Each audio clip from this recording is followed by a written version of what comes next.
Hello, students. So today I'm going to be going over um, collateral. I'm going to be going over collateral, and yeah. So you guys, again, you should have your work assignments. Yeah. What you're going to need to open today is open the project file. You're going to need to open the Excel document titled Zero Commercial Banking Excel. You're going to need to open the document titled Policy Guidelines, or Zero Policy Guidelines. Okay. You're going to need to open the project file and then search for a document titled Accounts Receivable Aging Report. It should be number 6, so it's going to be number 6, accounts receivable, or something along those lines. If you type in 6, the number 6, and you see an Excel document pop up, that's what you're looking for. So you're going to open that, and then you're going to open, if you have inventory on your balance sheet, then you're going to need to search for one titled number 7, and then it should be number 7, and then it should say something along the lines of inventory aging report, inventory aging, or just inventory report, or something along those lines, but it'll definitely have the number 7. So you're going to need to open the Excel's titled 6 and the Excel's titled 7. You're going to need to open one project template, and that should be what you guys have been working out of. Whatever you've saved your project template under, that's what you're going to be working out of for this. So I have mine saved under one project template. That's the one that you can find inside of you guys' file. Make sure that you're saving this thing in a place where you can recover it, and in a place where you can email it to me. I knew some of you guys were having trouble emailing it to me. I need you to be able to email it to me. So for the sake of doing this one, and what I'll do is I have this report pulled up, and since this company that I'm working on doesn't have an inventory report, what I'll do is I'll work and I'll simply use Neptune Global Security Inc. So whoever has Neptune, you're in luck, because I'm going to use you guys' inventory report just for the sake of explaining how to do it to you guys. So how to do it for you guys. Okay. So to start, we open the one titled 6, accounts receivable, or AR aging report, or whatever it's saved as. Oh yeah, and the inventory, it should be like inventory listing. It's gonna say 7 inventory, and then the other one's gonna say 6 accounts receivable, or something like that. I know that it's titled number 6. I know that if you type in number 6, you'll find the file. And if you type in number 7, you'll find the file. Just type in the number. Anyways, so it looks like a lot of information. It's a lot of numbers. It goes down far. There's a blue line. What the heck does the blue line mean? What the heck does the yellow line mean? I get it. So let me explain what's going on. This thing that I have pulled up is an accounts receivable aging report. Accounts receivable aging report. An aging report tells you, let me open this other file.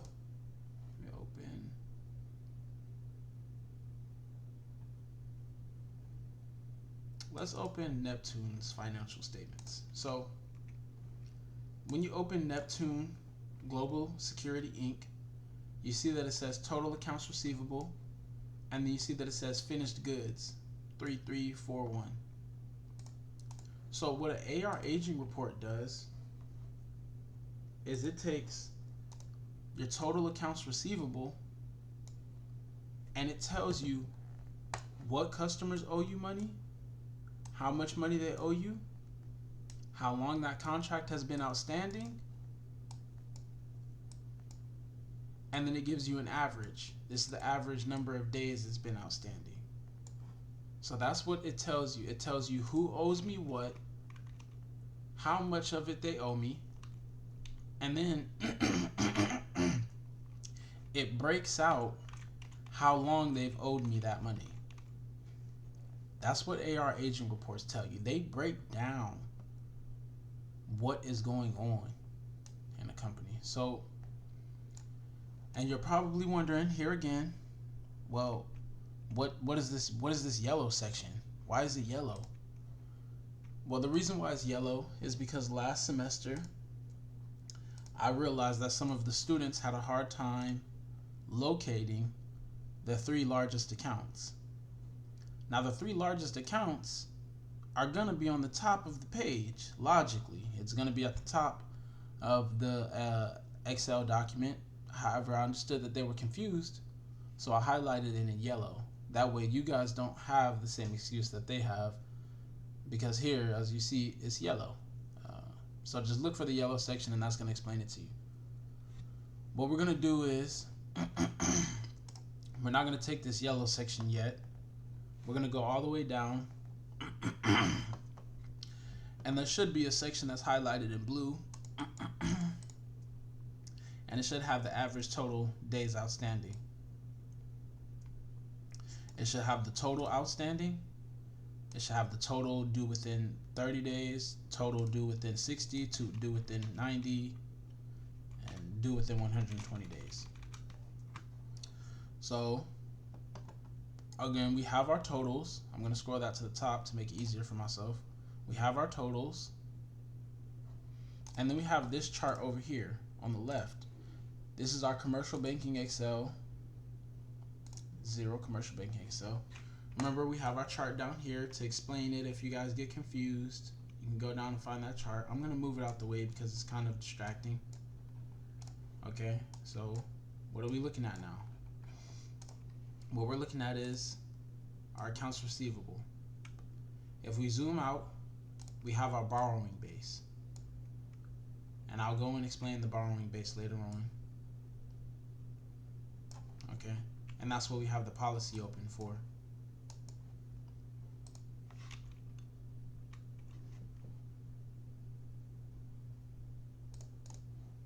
Okay.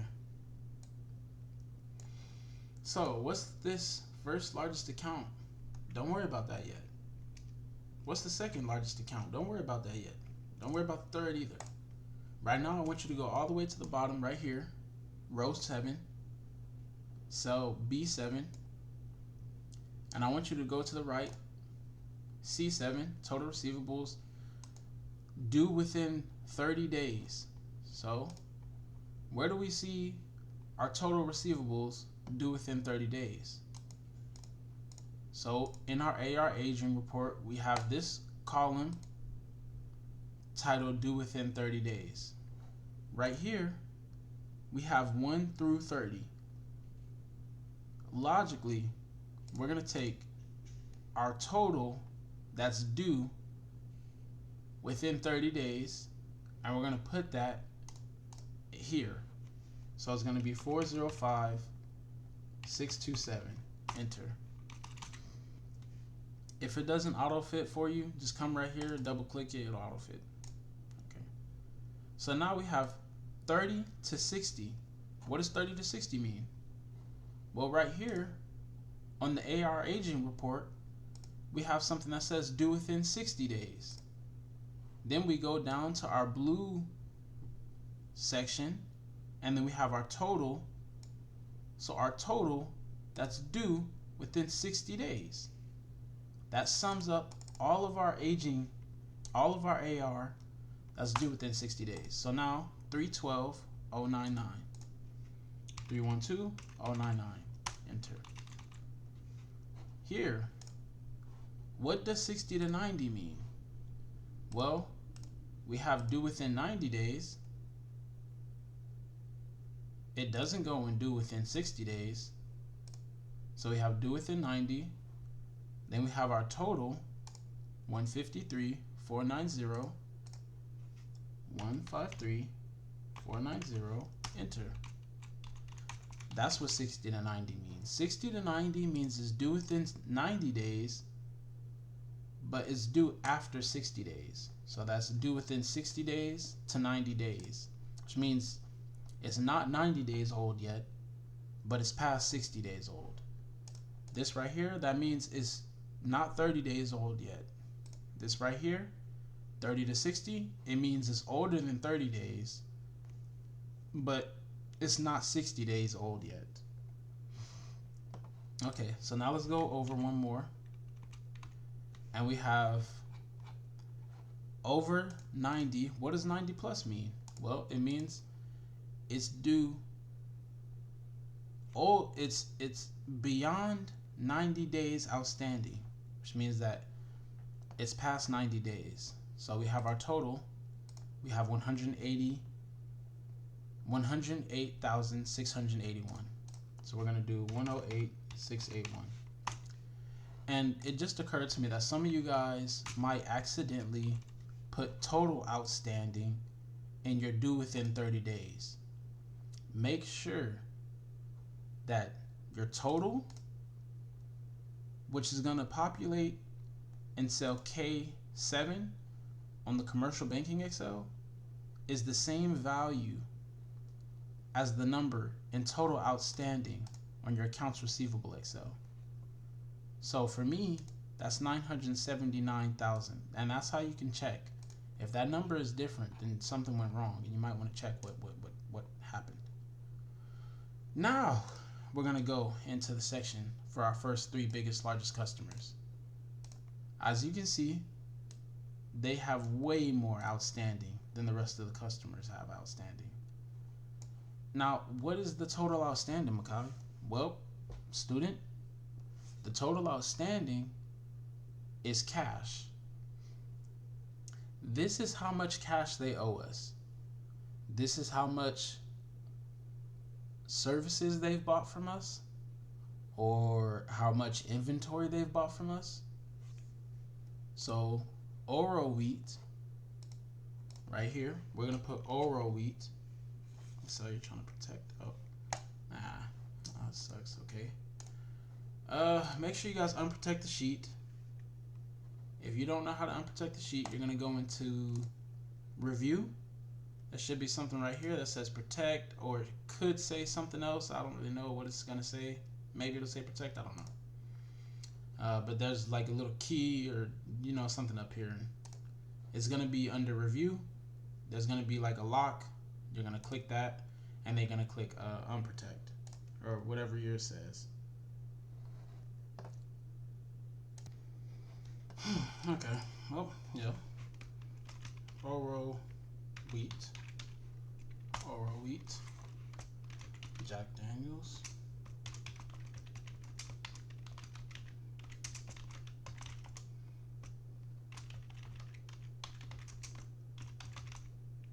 Pepperidge Farms. Okay. And now we're going to do the same that we've just done. We have the total outstanding.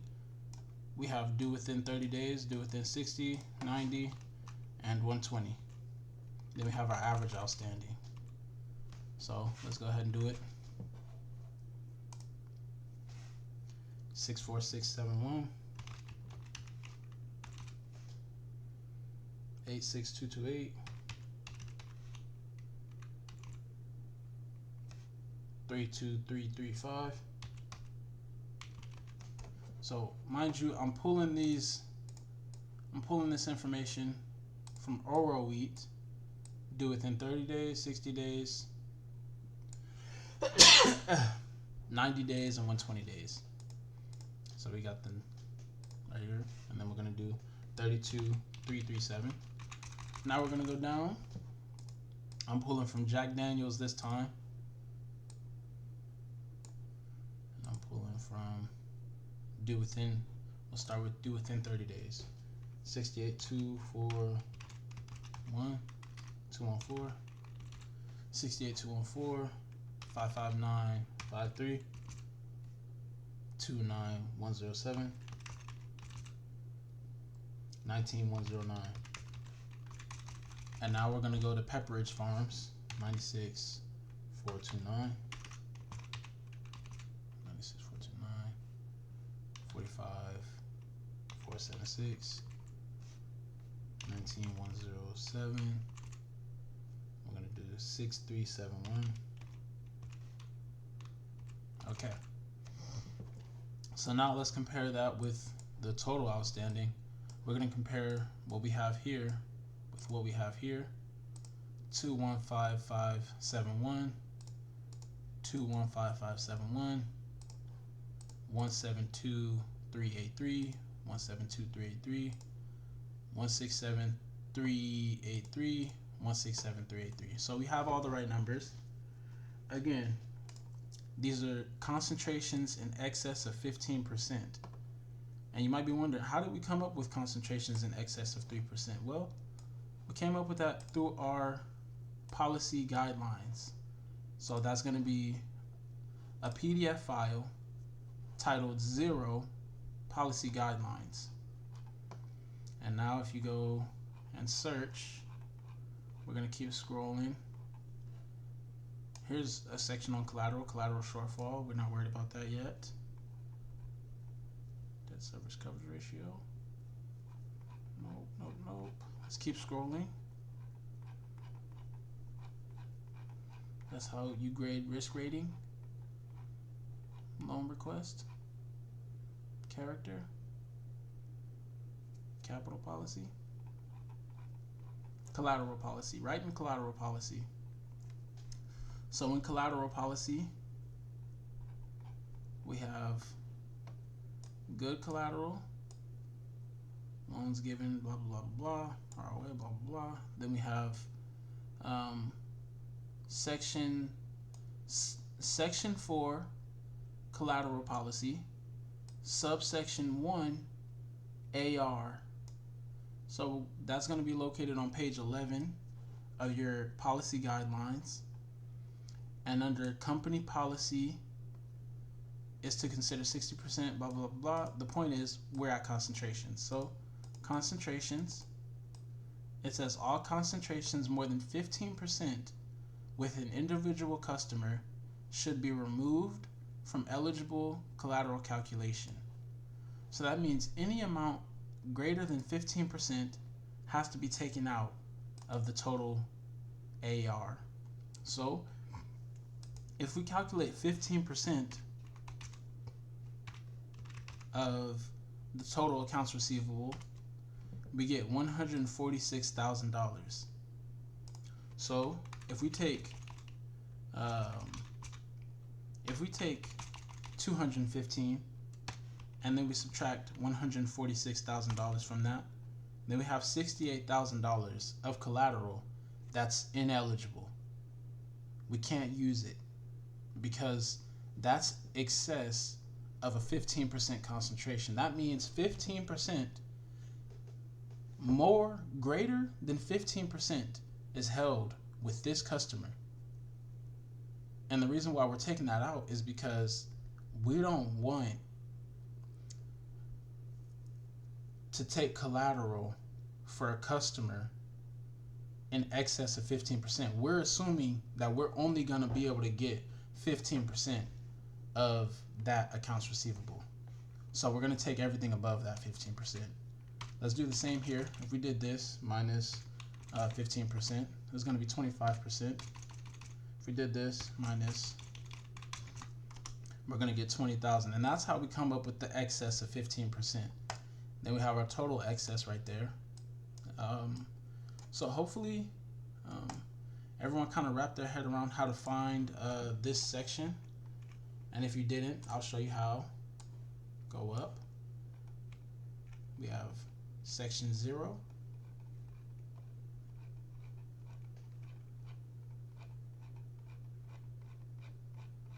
We have section 2. We have section 3. And then we have section 4. In section 4, we have subsection 1, which pertains to accounts receivable. We have subsection 2, which pertains to inventory. So section 4, subsection 1, AR. We have all this information here. Turnover. Eligible accounts receivable must be due within 90 days from invoice date. which means we're also going to take out all accounts receivable that's 90 days past due. We're going to take out AR tainted. If more than 30% of accounts receivable with one customer is beyond 90 days, then the entire account with said customer is considered tainted and is not considered within the borrowing base. Exceptions include a company with a market capitalization in excess of basically we're only going to make exceptions for companies with market caps of $2 billion, which is basically like your Walmarts and Targets and big giant companies like that. So anyways, we have our policy here, and we're going to reference that policy here. So we have all of this. All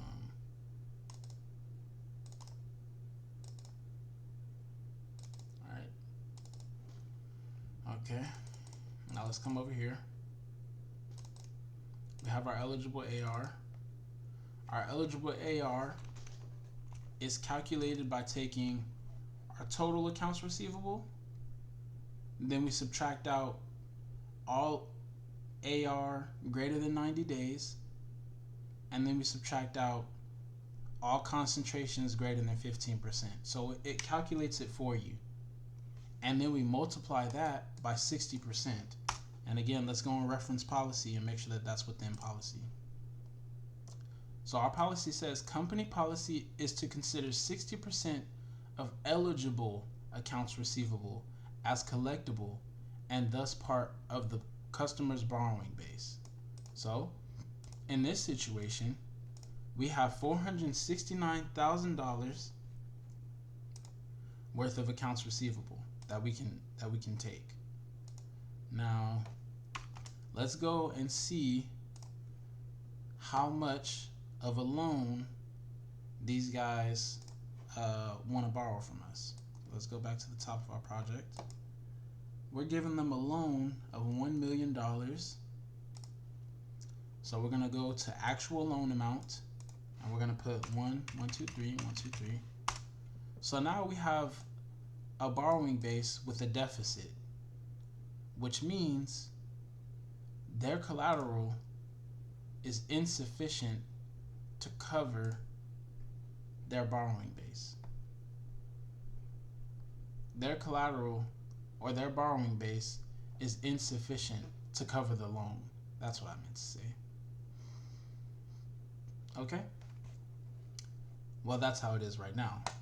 So now let's open up our inventory statement. And if you don't have an inventory statement, then skip this part of the video. You don't need to know it.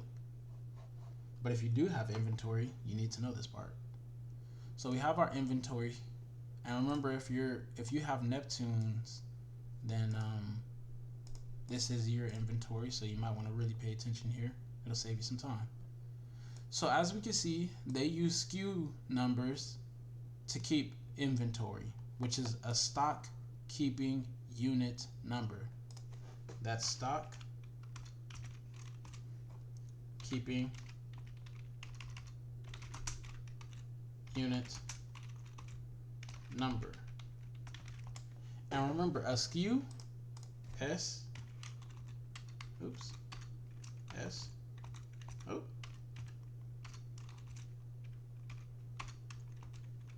a SKU number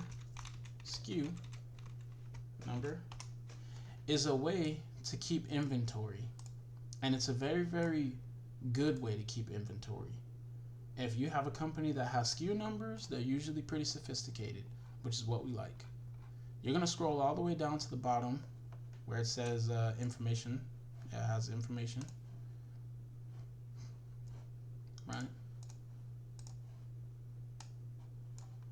And you see where it says price per unit, total number of units, total value. We have it right here, average price, total number of units, total value of units. 158, they have 21,000 units, and they have $3 million worth of inventory. So we're going to come right here, and we're gonna put 3340983. Enter. And now, what do you know? They can cover our loan. They can completely cover it. So this is our borrowing base, guys. And what we did here was we took 60% of our total inventory. So we put inventory right here where it says enter inventory, and it says it right there, inventory in actual figures. You type your inventory here in this cell. Do not type your inventory in cell P4. If you do, it'll crash this thing and you'll end up producing the wrong number. You want to put it right here. Again, I'll do 3340983 in the blue cell. And now we have our borrowing base. So that's how you calculate the inventory, right? We have 21,000 units of inventory, and our average price is $158. Okay, so that's how you fill out all these charts. And now I'm gonna move it over here. Okay, and I want you guys to keep watching on the next video. I'm gonna have to explain some stuff to you. Okay, so we're gonna take this, copy as picture as shown, printed. Okay, and remember, I need this over as a picture, so if you can't copy as a picture, take it as a screenshot. Borrowing base, copy as picture as shown, printed, blah blah blah. Here we go. I'm gonna delete that one, put this one here. Okay, got it.